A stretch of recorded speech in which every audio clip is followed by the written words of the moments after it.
মদিনার মাটি রে, সকল সুখ বুঝি তুহুর কপালে। ও মদিনার মাটি রে, সকল সুখ বুঝি তুহুর কপালে। ও মদিনার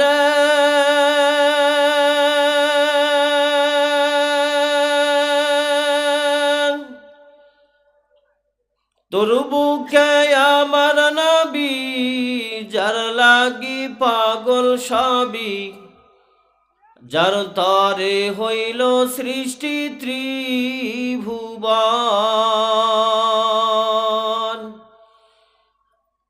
ভাবি আমি সারাক্ষণে কখন যাব সেখানে, সহে না আর পরাণে। ও মদিনার মাটি রে,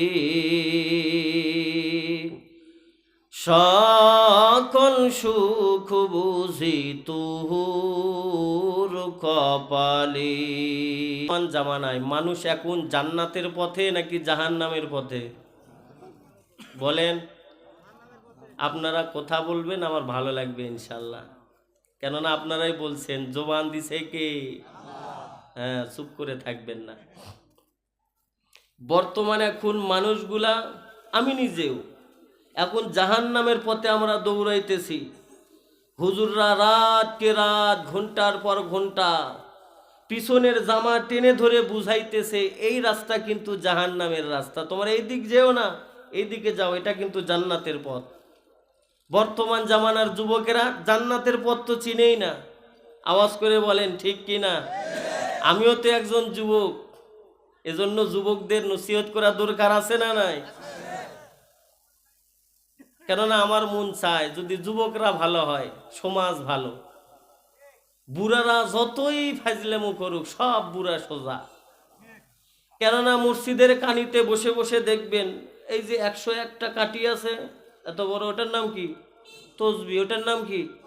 দেখবেন সুবহানাল্লাহ সুবহানাল্লাহ বলতে বলতে যখন 100 বার হয়ে যায়, কি খতম শেষ। আওয়াজ করে বলেন ঠিক কি না? কিন্তু এই যে 101 বার সুবহানাল্লাহ বলতে গিয়ে ওই যে কতবার সুদের টাকার হিসাব করছে, তার কোনো কি নাই, হিসাব নাই। চিল্লা বলেন ঠিক কি না? যত কাম কুকাম সারাদিন করছে, ওই তসবি টানার সময় মনে করছে যেই তসবি শেষ হচ্ছে, খতম শেষ। আওয়াজ করে বলেন ঠিক কি না? তো এই জন্য আমাদের, এই যে আমার আগে যে হুজুর নসিহত করলেন, আমাদের সমাজকে ঠিক রাখতে হবে। সমাজের দিকে তাকাইলে এখন গুনাহ ছাড়া আর কিছুই দেখা যায় না। আরে এক পা কবরে গেছে, ও নড়তে পারে না, তাও নামাজ পড়ে না। চিল্লা বলেন ঠিক কি না? কিছু কিছু বুড়া রাস্তার ভিতরে চলে, দেখলে মায়া লাগে। ইস, আল্লাহ বলছে বান্দা, তোর চুল পেকে গেছে, দাড়ি পেকে গেছে, তুই সেজদা দে, আমার কাছে দোয়া কর, আল্লাহ জীবনের গুনাহ মাফ করে দাও, আমি আল্লাহ সাথে সাথেই মাফ করে দিব। চিল্লা বলেন ঠিক কি না? কিন্তু ওই বুড়া নামাজই পড়ে না। এরকম বান্দা আছে না নাই? এগুলা বুড়াক দেখলে আমার কষ্ট হয়। নামাজ এতই ভারী জিনিস, খুব ভারী। ছোট্ট একটা প্রশ্নের উত্তর দেন, জাহান্নামের আগুনে পুরা ভালো নাকি এই যে শেষ রাতে ঠান্ডা পানি দিয়ে ওযু করা ভালো? কোনটা ভালো? নাকি জাহান্নামের আগুনে পুরা ভালো? তাহলে ঠান্ডা পানি দিয়ে যদি ওযু করা ভালো হয়, তাহলে আপনি নামাজ পড়েন না কেন? জবাব দেন। পারবেন উত্তর দিতে? পারবেন না। কেননা আল্লাহ পাক রব্বুল আলামিন তো বলছেন, ওয়াল আসর ইন্নাল ইনসানা লাফি খুসর, সব মানুষগুলাই ক্ষতিগ্রস্ত। সব মানুষ কি ক্ষতিগ্রস্ত? এখানে আমার ওস্তাদরা বসে আছেন, তো সব মানুষগুলার কথা বলছেন, সব মানুষই ক্ষতিগ্রস্ত। এখন সব মানুষ যদি ক্ষতিগ্রস্ত হয় তাহলে জান্নাতে যাবে কি? আওয়াজ করে বলেন ঠিক কি না? আল্লাহ বলছেন ইল্লাল্লাযীনা আমানু ওয়া আমিলুস সলিহাত, শুধুমাত্র 4 গুণওয়ালা বান্দা ব্যতীত সব মানুষ ক্ষতিগ্রস্ত। চিল্লায়া বলেন ঠিক কি না? তাহলে এই 4টা গুণ আমাদের ভিতরে থাকার দরকার আছে না নাই? তাহলে আমরা আজকে এখান থেকে কিছু নিয়ে যাব নাকি সামিয়ানার নিচেই থুয়ে যাবেন? কে কে থুয়ে যাবেন হাত তুলে দেখান তো। যাক, আপনারা সকলেই নিয়ে যাবেন তো ইনশাআল্লাহ। আল্লাহ পাক রব্বুল আলামিন কবুল করুক, সকলে বলেন আমিন। এখন 4 গুণ কি? আল্লাহ পাক রব্বুল আলামিন বলেন ওয়াল আসর ইন্নাল ইনসানা লাফি খুসর, পৃথিবীর জমিনে যত মানুষ এসেছে কিয়ামতের আগ পর্যন্ত যত মানুষ আসবে সব মানুষগুলাই ক্ষতিগ্রস্ত, শুধুমাত্র 4 গুণওয়ালা মানুষ ব্যতীত সব মানুষগুলাই ক্ষতিগ্রস্ত। এর ভিতরে 1 নম্বরে আল্লাহ বলেন ইল্লাল্লাযীনা আমানু, 1 নম্বরে আল্লাহ বলেন বান্দা পৃথিবীর জমিনে তোমরা যাওয়ার পরে তোমাদের 1 নম্বর কর্মসূচি হলো তোমাদের ঈমান আগে ঠিক করতে হবে। আওয়াজ করে বলেন ঠিক কিনা? ভোটের সময় আসলে আমাদের তো ঈমান একদম পাকাপুক্ত। দেখবেন বাজারে আসার পর 1 ভোট 10 জনের দোয়ার ওয়াদা করে দেয়, আছে না নাই? আওয়াজ করে বলেন আছে না নাই? যাই 1 কাপ চা খিলাই, কানে কানে বলে ভাই ভোট আপনাকেই দিব। আরেকজন আবার চা খিলালো, বাসি আর মরি ভোট আপনাকেই দিব। একটু চিল্লায় বলেন ঠিক কি না? তাহলে 1 কাপ চার কাছে আমাদের ঈমান কি বিক্রি? ঈমান কি বিক্রি? এরকম হয় কি হয় না? আমাদের এলাকায় হয়, আপনাদের এলাকায় হয়তো নাও হতে পারে। তো আল্লাহ পাক রব্বুল আলামিন পৃথিবীর মানুষকে 1 নম্বরে কর্মসূচি দিয়েছেন, বান্দা তোমরা 1 নম্বরে কর্মসূচি হলো তোমাদের ঈমানকে আগে ঠিক করো, তোমরা ঈমান আনো। কেননা কোরআনের ভিতরে আল্লাহ যত জায়গায় ইয়া আইয়ুহাল্লাযীনা আমানু বলেছে সব জায়গাতেই মালিক ডাক দিয়ে বলে হে আমার মুমিনের দল, আমি তোমাদেরকেই বলতেছি তোমরা সর্বপ্রথম আগে তোমাদের ঈমানকে ঠিক করো। চিল্লা বলেন ঠিক কিনা? তাহলে আমাদের আল্লাহ তাআলা ঈমান আনার কথা বলছেন, ঈমান ঠিক করার কথা বলছেন। এর কারণ কি? আমরা যারা এখানে বসে আছি বলেন তো আমরা সকলেই আমরা ঈমানের দাবি করি কি করি না? চিল্লা বলেন আমরা ঈমানের দাবি করি কি করি না? দেখবেন এমনও বান্দা আছে রাস্তা পথে হাটে বাজারে ঘুরে আর চা খাই, বলে নামাজ না পড়লে কি হবে, আমার ঈমান ঠিক আছে। আওয়াজ করে বলেন ঠিক কি না? আছে না নাই? বলেন তো নামাজ না পড়লে ঈমান ঠিক হয়? ওই নামাজই পড়ে না, ঈমান কি করে ঠিক হয় বুঝে আসে না। কারণ আল্লাহ পৃথিবীর জমিনে সব মানুষদেরকে ঈমানের দাওয়াত দিয়েছেন। ইয়া আইয়ুহাল্লাযীনা আমানু, যত জায়গায় বলেছেন হে ঈমানদারেরা তোমরা সর্বপ্রথম ঈমান আনো। আমরা যারা এখানে বসে আছি আমরা ঈমানের দাবি নিয়েই বসে আছি। এরপরেও আল্লাহ ঈমানের কেন দাওয়াত দেয়, এর দ্বারা বোঝা যায় যে আমাদের ঈমানের ভিতরে গন্ডগোল আছে। চিল্লা বলেন ঠিক কিনা? ঈমানের ভিতরে গন্ডগোল আছে না নাই? দেখবেন এই যে এখন শীতের দিন মাঝে মাঝেই গায়ে জ্বর আসে কি আসে না? বলেন আসে কি আসে না? যখন গায়ে জ্বর হয় আমরা বাড়ি থেকে হেঁটে হেঁটে বাজারে আসি, আসার পরে বাজারে কোনো ডাক্তার থাকলে যে ডাক্তার ভাই আমার জ্বর হয়েছে, দেখেন তো একটু আমার জ্বর কত ডিগ্রি। এই জ্বর মাপার একটা এত বড় থার্মোমিটার আছে না নাই? বলেন আছে না নাই? জ্বর হইলে কোথায় দেয়? বগলের নিচে দেয়। কোথায় দেয়? এরপরে কিছুক্ষণ পর বের করে দেখে যে জ্বর 100 ডিগ্রি, কি হতে 102 ডিগ্রি, কি হতে 104 ডিগ্রি। কিন্তু এখন প্রশ্ন হলো পৃথিবীর জমিনে আপনার জ্বর মাপার থার্মোমিটার আছে, আসলে বলেন তো ইমান মাপার কোনো থার্মোমিটার আছে? এই কারণে ইমান মাপার থার্মোমিটার না থাকার কারণে আজকে আমাদের মুসলিম জাতির ভিতরে দেখবেন রাতকে রাত টাকা সুদে লাগায়, পরের দিন সকালে বলে আমার ইমান ঠিক আছে। চিল্লা বলেন ঠিক কিনা? যদি 100 টাকাও হাওলাত নিতে যান, বলবে যে সপ্তাহে কয় টাকা দিবি ক। ও কিন্তু ইমানের দাবি করে কি করে না? আবার দেখবেন প্রতি রাতেই জিনা করে। সকালবেলা ওর কাছে যাবেন, ও মাসলা দিয়ে দিবে যে আমার ইমান পাকাপোক্ত। চিল্লা বলেন ঠিক কিনা? এর কারণ কি? ইমান মাপার থার্মোমিটার আমাদের কাছে নাই। ইমান মাপার কি নাই? থার্মোমিটার আমাদের কাছে নাই। এই কারণেই বান্দা গুনাহ করে, এরপরেও বলে যে আমার ইমান ঠিক আছে। একটু চিল্লা বলেন ঠিক কিনা? তাহলে 1 নম্বরে কর্মসূচির নাম কি? এগুলা মুখস্থ করবেন। খালি ইমানদার ইমানদার ইমানের দাবি করলেই হবে না।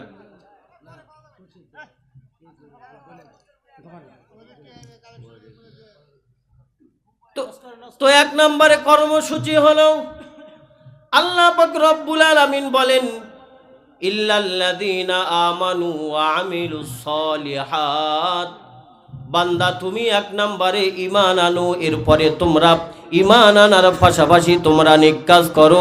সকলেই চিল্লা বলেন সুবহানাল্লাহ। ঈমান আনার পরে আবার নেক কাজ করার কথা আল্লাহ বলছেন। তাহলে আমরা যারা এখানে আসি নেক কাজ নামাজ কয় উক্ত পড়ি? এমনও বান্দা আছে সপ্তাহে 1 দিন যায়। চিল্লা বলেন ঠিক কিনা? তাহলে হুজুর বারবার বলতেছিল আমাদের গুনাহমুক্ত জীবন করতে হবে, গুনাহ ছেড়ে দিতে হবে। আমরা যদি গুনাহ ছেড়ে দিতে পারি, আল্লাহ পাক রব্বুল আলামিন আমাদেরকে অবশ্যই অবশ্যই জান্নাতে দিবেন তো দিবেন ইনশাআল্লাহ। কিন্তু যদি গুনাহ না ছাড়ি, আর এই শীতের দিন নরম বিছানায় শুয়ে থেকে থেকে যদি খালি জান্নাতের স্বপ্নই দেখি যে আল্লাহ তাআলা আমাকে জান্নাত দিবেন জান্নাত দিবেন, আসলে বলেন তো জান্নাত অত সহজ? মালিকের যদি হুকুম আমরা না মানি, মালিক দিবে বলেন? আমাদের এলাকায় মানুষের বাড়িতে আরেক মানুষ কাজ করে, যদি আমি কাজই না করি আপনি টাকা দিবেন? তাহলে মালিকের যদি আমরা ইবাদত না করি, মালিক আমাদেরকে কখনোই জান্নাত দিবেন না। এরপরে মালিক বলেন বান্দা আমি তোকে কিন্তু সুন্দর করে বানাইছি। আল্লাহ তাআলা কোরআনের ভিতরেও বলছেন বান্দা আমি তোকে সুন্দর করে বানাইছি, আমি তোকে সুন্দর করে বানাইছি, তোকে কিন্তু জাহান্নামের আগুনে পুরানোর জন্য নয়। বান্দা আমি তোকে যখন বানিয়েছি তোর নামে একটা জান্নাত আমি রেডি করে রেখেছি। হায়রে বান্দা পৃথিবীর জমিন থেকে তুই জান্নাত কামাই কর, তুই মরতে দেরি হবে, আমি মালিক তোকে জান্নাতে ঢুকাইতে দেরি করব না। সকলেই চিল্লা বলেন সুবহানাল্লাহ। আল্লাহ ইয়া আল্লাহ क्या मुबारक नाम है, अल्लाह अल्लाह आशिकू का काम है। अल्लाह अल्लाह तू मेरा माबूद है, अल्लाह अल्लाह तू मेरा माशूक है। কেননা হাসরের ময়দানে যেদিন হাসরের মাঠ কায়েম হবে, আল্লাহ পাক রব্বুল আলামিন প্রত্যেকটা মানুষকে জাহান্নামের আগুন থেকে বাঁচানোর জন্য বান্দার আমলনামাগুলা ফেরেশতাদেরকে ডাক দিয়ে বলবে ফেরেশতা আমার এই বান্দার আমলনামাগুলা চেক কর, দেখ তো আমার বান্দার আমলনামায় কোনো ভালো কাজ আছে কিনা। বান্দারা নেক কাজ খাতা পল্টাবে পল্টিয়ে বলবে আল্লাহ তোমার এই বান্দার কোনো ভালো কাজ নাই। আল্লাহ বলবে আবার দেখ, ওই ফেরেশতাগুলা আবার দেখে বলবে আল্লাহ ওই মুখ দিনে অমুক তারিখে তোমার এই বান্দা কোরআনের মাহফিলে বসেছিল। আল্লাহ পাক রব্বুল আলামিন ডাক দিয়ে বলবে ফেরেশতা আমার এই বান্দা কোরআনের মাহফিলে বসেছে, আমার এই বান্দা কি জাহান্নাম দেখেছে? আল্লাহ বলবে, সেই দিন ফেরেশতারা ডাক দিয়ে বলবে, আল্লাহ তোমার এই বান্দা তো সেই দিন জাহান্নাম দেখেছিল না। আল্লাহ বলবে, হে ফেরেশতা, আমার এই বান্দা কি জান্নাত দেখেছে? ফেরেশতারা ডাক দিয়ে বলবে, আল্লাহ জান্নাত তো দেখে নাই। এরপরে মালিক ডাক দিয়ে বলবে, আমার ওই বান্দা কোরআনের মাহফিলে কেন বসেছিল? ফেরেশতারা ডাক দিয়ে বলবে, আল্লাহ হুজুরদের জবান থেকে শুনেছিল জাহান্নামের আগুন বড় কঠিন আর জান্নাত বিলাসিতার জায়গা। আল্লাহ বলবে, বান্দাকে আমি মাফ করে দিলাম, বান্দা যা যা তুই জান্নাতে যা। সাথে সাথেই বান্দা জান্নাতে চলে যাবে। সকলে আওয়াজ করে বলেন না সুবহানাল্লাহ। কাদের কুদরতুদারি বর কামাল, আংতা রব্বি আংতা হাসবি জুল জালাল, তুহি কাদের জলিলুল্লাহ জালাল, বাহার হালে তুহি মেরা নিগাহদার। চিল্লা বলেন আল্লাহু আকবার। কি খারাপ লাগতেছে আপনাদের? শেষ করব, আওয়াজ করে ওই মালিকের নামটা আরেকবার নেন, লিল্লাহি তাকবীর। আওয়াজ করে লিল্লাহি তাকবীর। হ্যাঁ, আপনারা জায়গা আছেন তো ইনশাআল্লাহ? হ্যাঁ, যাক চলবে তো। আল্লাহ পাক সেই দিন জাহান্নামী কিছু বান্দাদেরকেও ডাক দিয়ে বলবে, হে আমার জাহান্নামী বান্দারা, তোমরা যে জাহান্নামের আগুনের ভিতরে জ্বলতেছো, তোমাদের কেমন লাগতেছে? আল্লাহ নিজেই তাদেরকে ডাক দিয়ে বলবে, বান্দা তুমি যে জাহান্নামের আগুনের ভিতরে জ্বলতেছো, তোমার কেমন লাগতেছে? এই কথা বলার উদ্দেশ্য হলো, আল্লাহর অন্তরে কষ্ট লেগেছে, বান্দাকে আর জাহান্নামের আগুনে পুরাইতে চায় না। এই জন্য মালিক ডাক দিয়ে বলবে, বান্দা তোমার জাহান্নামের আগুনে কেমন লাগতেছে? ওই জাহান্নাম থেকে বান্দা ডাক দিয়ে বলবে, মালিক এই জাহান্নামের আগুনে থাকতে কেমন লাগে তোমার চেয়ে বেশি আর কেউ জানে না। সকলেই চিল্লা বলেন না সুবহানাল্লাহ। তোমার চেয়ে আর ভালো কেউ জানে না মালিক। এই জাহান্নামের আগুনে থাকতে থাকতে আমাদের কলিজাটা পুড়ে গিয়েছে। আয় আল্লাহ, এই জাহান্নামের আগুন সহ্য করার মতো আমাদের তো শরীর না মালিক। এই যে দেখেন আমার চামড়াগুলা খুলে খুলে পুড়ে যাইতেছে।